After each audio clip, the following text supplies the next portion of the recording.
प्रातःकाल सूर्य की सुहावनी सुनहरी धूप में कलावती दोनों बेटों को जांघों पर बैठा दूध और रोटी खिलाती। केदार बड़ा था, माधव छोटा। दोनों मुंह में कोड़ लिए कई पग उछल कूद कर फिर जगह पर आ बैठते और अपनी तोतली बोली में इस प्रार्थना की रट लगाते थे जिसमें एक पुराने सहृदय कवि ने किसी जाड़े के सताए हुए बालक के हृदयोद्गार को प्रकट किया है।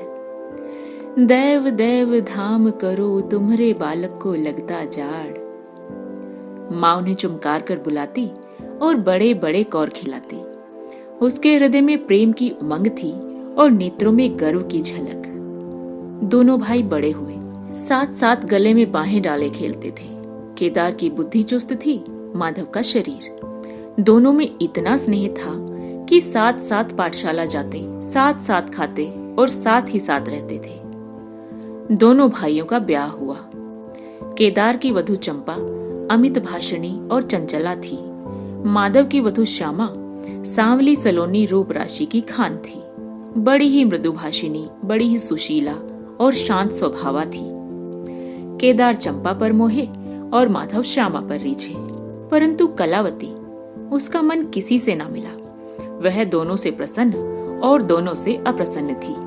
उसकी शिक्षा दीक्षा का बहुत अंश इस व्यर्थ के प्रयत्न में व्यय होता था कि चंपा अपनी कार्यकुशलता का एक भाग श्यामा के शांत स्वभाव से बदल ले। दोनों भाई संतानवान हुए। हरा भरा वृक्ष खूब फैला और फलों से लद गया। कुत्सित वृक्ष में केवल एक फल दृष्टिगोचर हुआ, वह भी कुछ पीला सा मुरझाया हुआ। किंतु दोनों अप्रसन्न थे। माधव को धन संपत्ति की लालसा थी और केदार को संतान की अभिलाषा। भाग्य की इस कूटनीति ने शनय शनय द्वेष का रूप धारण किया, जो स्वाभाविक था। श्यामा अपने लड़कों को संवारने सुधारने में लगी रहती। उसे सिर उठाने की फुर्सत नहीं मिलती थी। बेचारी चंपा को चूल्हे में जलना और चक्की में पिसना पड़ता। यह अनीति कभी कभी कटु शब्दों में निकल जाती। श्यामा सुनती, कुड़ती और चुपचाप सह लेती, परंतु उसकी यह सहनशीलता चंपा के क्रोध को शांत करने के बदले और बढ़ाती। यहाँ तक कि प्याला लबालब भर गया। हिरण भागने की राह न पाकर शिकारी की तरफ लपका। चंपा और श्यामा समकोण बनाने वाली रेखाओं की भांति अलग हो गई। उस दिन एक ही घर में 2 चूल्हे जले, परंतु भाइयों ने दाने की सूरत न देखी और कलावती सारे दिन रोती रही। कई वर्ष बीत गए। दोनों भाई, जो किसी समय एक ही पालथी पर बैठते थे, एक ही थाली में खाते थे और एक ही छाती से दूध पीते थे, उन्हें अब एक घर में, एक गांव में रहना कठिन हो गया। परंतु कुल की साख में बट्टा न लगे, इसलिए ईर्ष्या और द्वेष की धधकी हुई आग को राख के नीचे दबाने की व्यर्थ चेष्टा की जाती थी। उन लोगों में अब भ्रातृ स्नेह न था, केवल भाई के नाम की लाज थी। माँ भी जीवित थी, पर दोनों बेटों का वैमनस्य देखकर आंसू बहाया करती। हृदय में प्रेम था, पर नेत्रों में अभिमान न था। कुसुम वही था, परंतु वह छटा न थी। दोनों भाई जब लड़के थे, तब एक को रोता देख दूसरा भी रोने लगता था। तब वह नादान, बेसमझ और भोले थे। आज एक को रोता देख दूसरा हंसता और तालियां बजाता। अब वह समझदार और बुद्धिमान हो गए थे। जब उन्हें अपने पराये की पहचान न थी, उस समय यदि कोई छेड़ने के लिए एक को अपने साथ ले जाने की धमकी देता, तो दूसरा जमीन पर लौट जाता और उस आदमी का कुर्ता पकड़ लेता। अब यदि एक भाई को मृत्यु भी धमकाती, तो दूसरे के नेत्रों में आंसू न आते। अब उन्हें अपने पराये की पहचान हो गई थी। बेचारे माधव की दशा शोचनीय थी। खर्च अधिक था और आमदनी कम। उस पर कुल मर्यादा का निर्वाह। हृदय चाहे रोए पर होंठ हंसते रहे। हृदय चाहे मलिन हो पर कपड़े मैले न हो। 4 पुत्र थे, 4 पुत्रियां और आवश्यक वस्तुएं मोतियों के मोल। कुछ पाइयों की जमींदारी कहाँ तक संभालती। लड़कों का ब्याह अपने वश की बात थी, पर लड़कियों का विवाह कैसे टल सकता। 2 पाई जमीन पहली कन्या के विवाह में भेंट हो गई। उस पर भी बाराती बिना भात खाए आंगन से उठ गए। शेष दूसरी कन्या के विवाह में निकल गई। साल भर बाद तीसरी लड़की का विवाह हुआ। पेड़ पत्ते भी न बचे। हाँ, अब की डाल भरपूर थी, परंतु दरिद्रता और धरोहर में वही संबंध है जो मांस और कुत्ते में। इस कन्या का अभी गौना ना हुआ था कि माधव पर 2 साल के बकाया लगान का वारंट आ पहुंचा। कन्या के गहने गिरों रखे गए, गला छूटा। चंपा इसी समय की ताक में थी। तुरंत नए नातेदारों को सूचना दी गई, तुम लोग बेसुध बैठे हो, यहाँ गहनों का सफाया हुआ जाता है। दूसरे ही दिन एक नाई और 2 ब्राह्मण माधव के दरवाजे पर आकर बैठ गए। बेचारे के गले में फांसी पड़ गई। रुपए कहाँ से आवे? न जमीन, न जायदाद, न बाग, न बगीचा। रहा विश्वास, वह कभी का उठ चुका था। अब यदि कोई संपत्ति थी तो केवल वही 2 कोठरियां जिसमें उसने अपनी सारी आयु बिताई थी, और उसका कोई ग्राहक न था। विलंब से नाक कटी जाती थी। विवश होकर केदार के पास आया और आंखों में आंसू भरकर बोला, भैया, इस समय मैं बड़े संकट में हूं, मेरी सहायता करो। केदार ने उत्तर दिया, मधु, आजकल मैं भी तंग हो रहा हूं, तुमसे सच कहता हूं। चंपा अधिकारपूर्ण स्वर से बोली, अरे तो क्या इनके लिए भी तंग हो रहे हैं? अलग भोजन से क्या इज्जत अलग हो जाएगी? केदार ने स्त्री की ओर कनखियों से ताक कर कहा, नहीं नहीं, मेरा यह प्रयोजन नहीं था।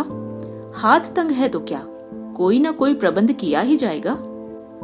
चंपा ने माधव से पूछा, 5-20 से कुछ ऊपर ही पर गहने रखे थे ना?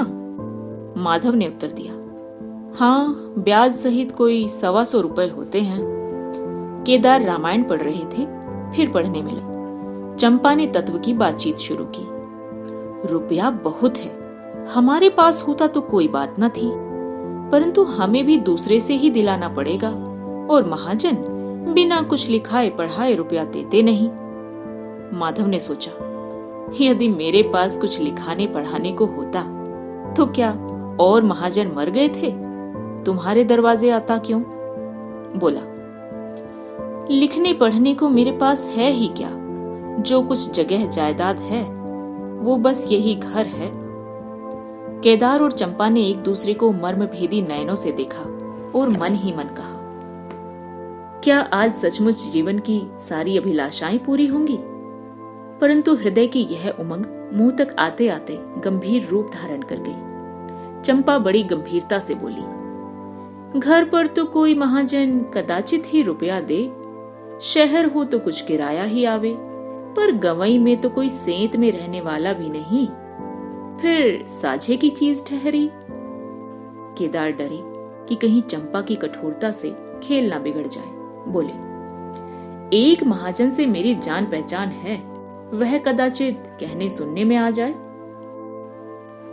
चंपा ने गर्दन हिलाकर इस युक्ति की सराहना की और बोली, पर 2-3-20 से अधिक मिलना कठिन है।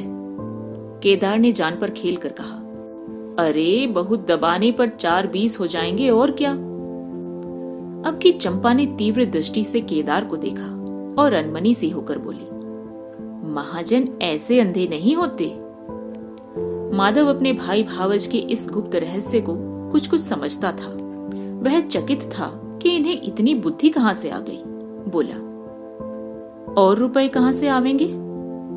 चंपा चिढ़कर बोली, और रुपयों के लिए और फिक्र करो, 125 रुपए इन 2 कोठरियों के इस जन्म में तो कोई ना देगा। 4-20 चाहो तो एक महाजन से दिला दूं, लिखा पढ़ी कर लो। माधव इन रहस्यमय बातों से सशंक हो गया। उसे भय हुआ कि यह लोग मेरे साथ कोई गहरी चाल चल रहे हैं। दृढ़ता के साथ अड़कर बोला, और कौन फिक्र करूं?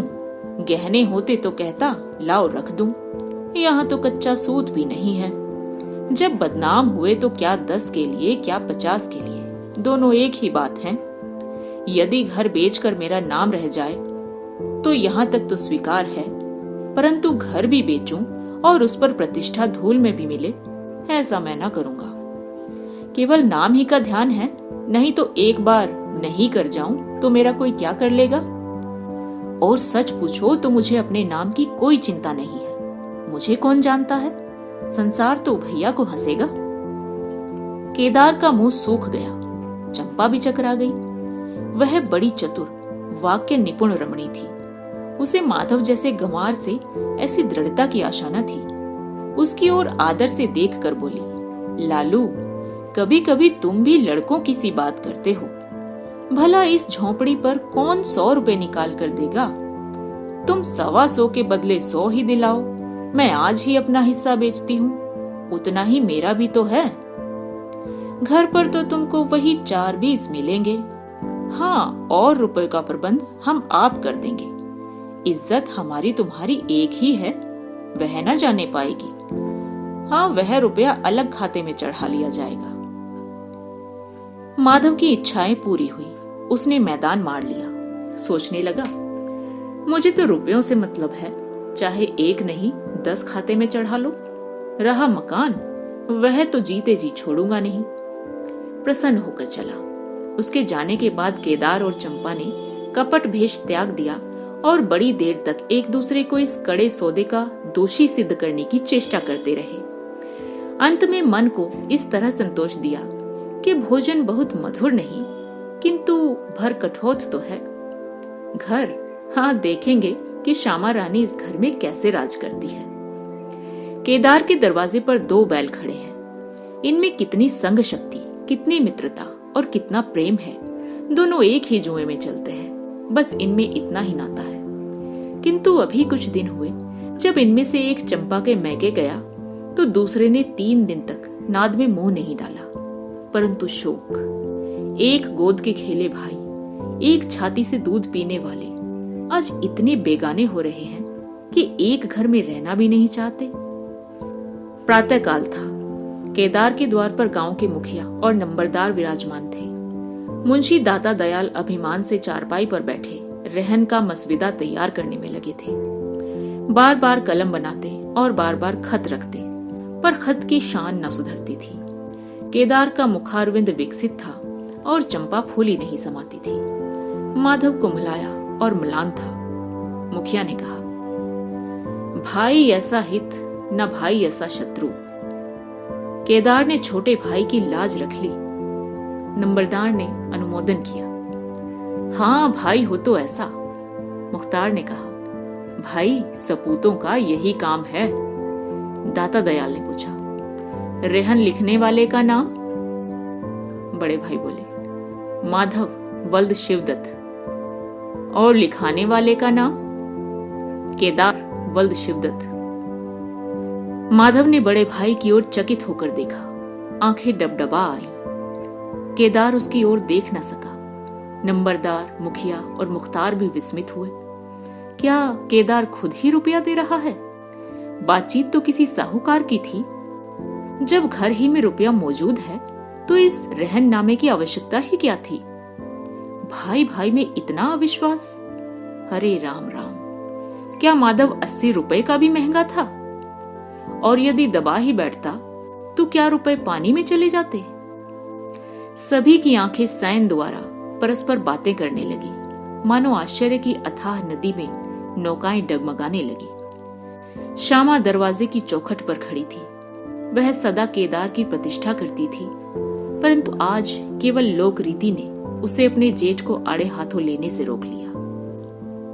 बूढ़ी अम्मा ने सुना तो सूखी नदी उमड़ आई। उसने एक बार आकाश की ओर देखा और अपना माथा ठोक लिया। अब उसे उस दिन का स्मरण हो आया जब ऐसा ही सुहावना सुनहरा प्रभात था और 2 प्यारे प्यारे बच्चे उसकी गोद में बैठे हुए उछल कूद कर दूध रोटी खाते थे। उस समय माता के नेत्रों में कितना अभिमान था, हृदय में कितनी उमंग और कितना उत्साह। परंतु आज नैनों में लजा और हृदय में शोक संताप। उसने पृथ्वी की ओर देखकर कातर स्वर में कहा, हे नारायण, क्या ऐसे पुत्रों को मेरी ही कोख में जन्म लेना था?